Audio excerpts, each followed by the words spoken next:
Okay class, welcome to another video lesson on business studies.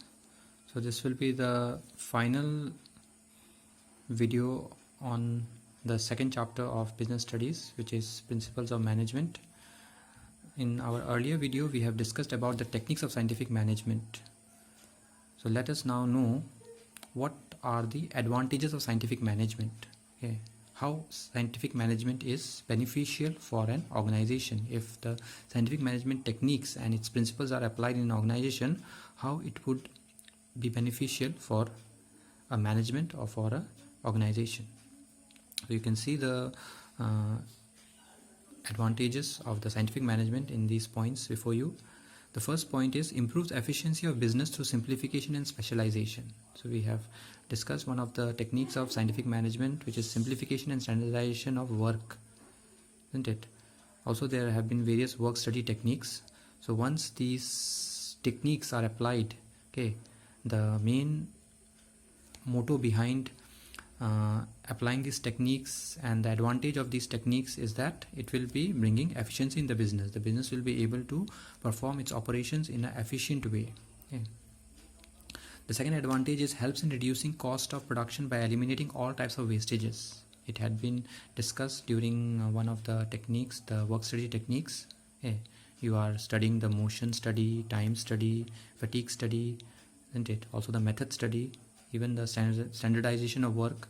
So once these techniques are applied, the main objective behind these techniques is to discover the unproductive movements or the unproductive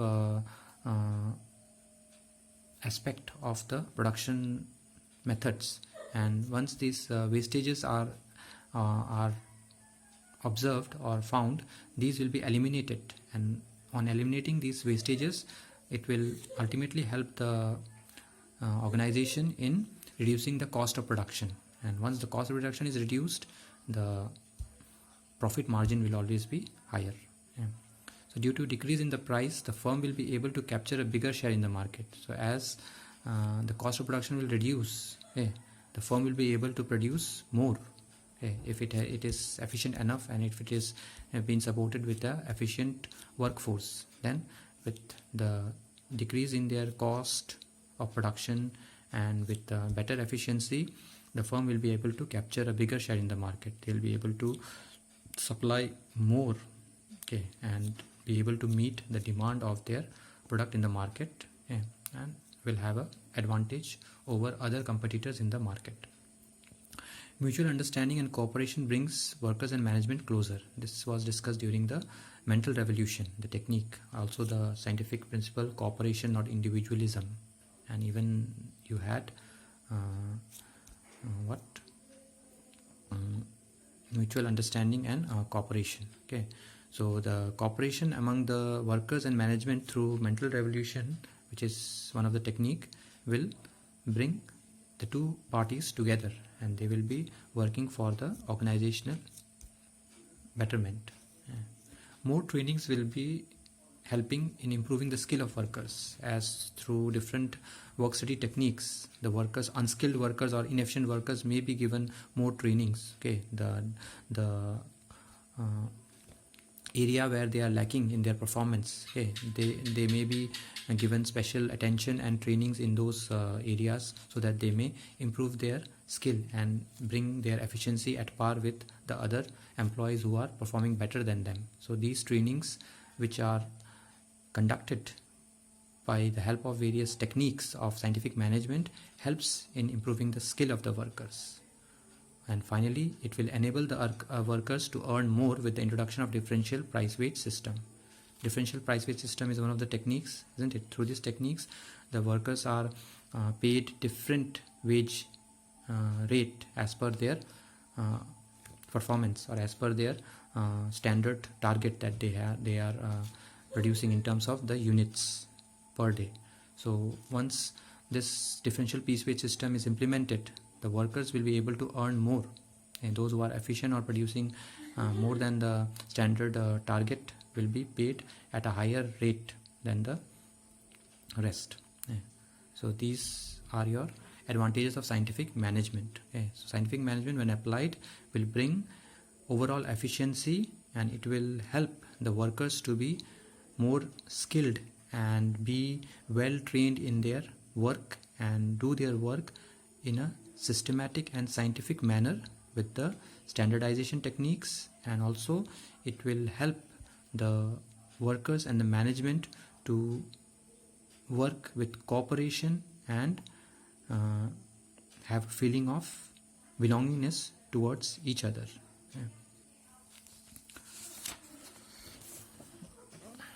Our next part of discussion will be to differentiate between the two personalities or their approach which we have discussed in this chapter, namely Taylor, father of scientific management, and Fayol, father of general management. So you can see the table before you highlighting the differences between Taylor and Fayol. So we'll discuss it point by point. The first point of difference is the concern, that is, what is the principle given by Taylor concerned with. The techniques of Taylor and his principles are all concerned with improving the efficiency of the workers. His main focus is to make the workers efficient and perform their work to the maximum. The principles of Fayol, on the other hand, it's concerned with improving the management efficiency. It is mainly focusing on bringing the management to its efficient best. To what level the principle is applied for Taylor, for the principles of Taylor and the principles of Fayol? The Taylor principles are mainly approached and studied from the perspective of the lowest level in the organization, mainly the workers and the workmen. It is for the production level of the organization where the principles are mainly focused on, whereas the Fayol's principles has its approach from the highest level of organization, mainly the top level and middle level. At those level of management, the managers or the officials or the personals who are working in these levels mainly are have to apply the general principles of management. Taylor has emphasized mostly on the standardization of the work. When the work is standardized in terms of its output or in terms of the process, it will reap its benefits to the organization. Whereas Fayol has put his emphasis on the functions of manager. Fayol has stressed how managers have to lead their role in the management. Yes. The focus of Taylor is mainly on eliminating the wasteful movements and to save energy of the workers through various work study techniques. He has given the idea to achieve this, how the wasteful movements and energy of workers may be saved. Also, it is focusing on the increase in the productivity by reducing the cost and making the workers efficient. Fayol, on the other hand, has focused mainly on the development of the management. He has focused on better management. When his principles will be applied, it will ultimately lead to better management, and as the management will be better, all the activities in the management will be improving as a result of better management. The major contribution given by Taylor is in the form of scientific management and the scientific techniques. The scientific principles and scientific techniques are the contribution of Taylor, whereas the contribution of Fayol are the 14 principles of general management.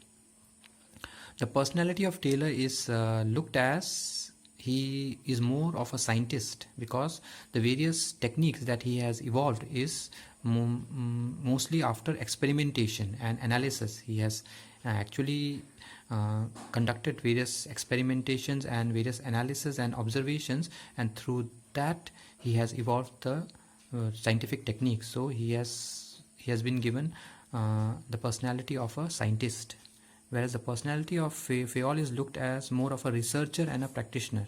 He had been researching and doing more of observation, and thus he has developed the 14 principles of general management. So he became famous as father of general management. Another very important difference is that the principle of unity of command. for Taylor, okay, he has violated the principle of unity of command in that technique functional foremanship, where he has emphasized that workers should have 8 bosses, isn't it? 4 under planning and 4 under production department. So that technique of Taylor violates or does not follow the principle of unity of command, whereas Fayol has suggested that unity of command should be adopted or it should be followed. Only one boss for one employee, or the employee should take order only from one boss. For explaining his principles, okay, Taylor has given the techniques of scientific management for explaining the principles of scientific management, okay, whereas the principles of Fayol has been mostly focusing on the general administration. That's why they are also called as general theory of administration. And the applicability of these principles, the Taylor principle, are applicable to a specialized situation, okay, mostly to those units which are more involved in the production, or where production is the main focus of the organization. Whereas Fayol principles are having a universal applicability. They are applicable universally. They can be applied to any form of organization. It may be a non-profitable organization also. It may be a school. It may be a hospital. It may be any organization where there is like a group of people who are working together, okay, for achieving certain objectives, or for having certain motives behind the management. So these are your differences between Taylor and Fayol. Okay. Even though there are so many differences that we have listed as now, okay, but we can make a conclusion that the Taylor and Fayol principle, still they are complementary to each other. They have lots of similarities between them. Okay. The similarities between these two principles given by Taylor and Fayol are, okay, both of them, they have focused on maximizing the efficiency, okay, be it through scientific techniques given by Taylor or the general principles of management of Fayol. Okay, both of them have aimed towards maximizing the efficiency, okay, whether it is for the workers or for the managers. They are aiming for maximizing the efficiency. Okay. And also both of them have insisted on the cooperation between employees and employers through the technique mental revolution by Taylor, and through the technique of esprit de corps by Henry Fayol. So both of them insist on cooperation between employees and employers. Okay, another similarity between their approach is that both of them have given more importance to organizational interest over the individual interest. Okay. Both of them have stressed on that individual interest or individual objectives of employees should be given more priority over the organizational should be sacrificed before the organizational interest. Organizational interest has to always given a first preference over the individual interest.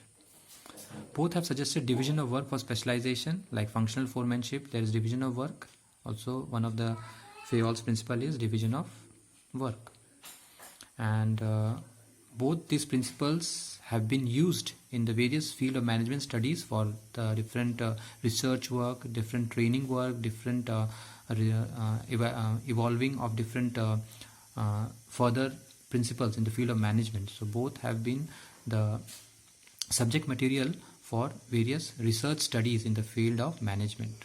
Okay, so this is how we can say that even though there are lots of differences in the approach and the manner in which the principles of management were given by Taylor and Fayol, still they are complementary to each other. Okay, the ultimate motive of these two principles is to make the management a success.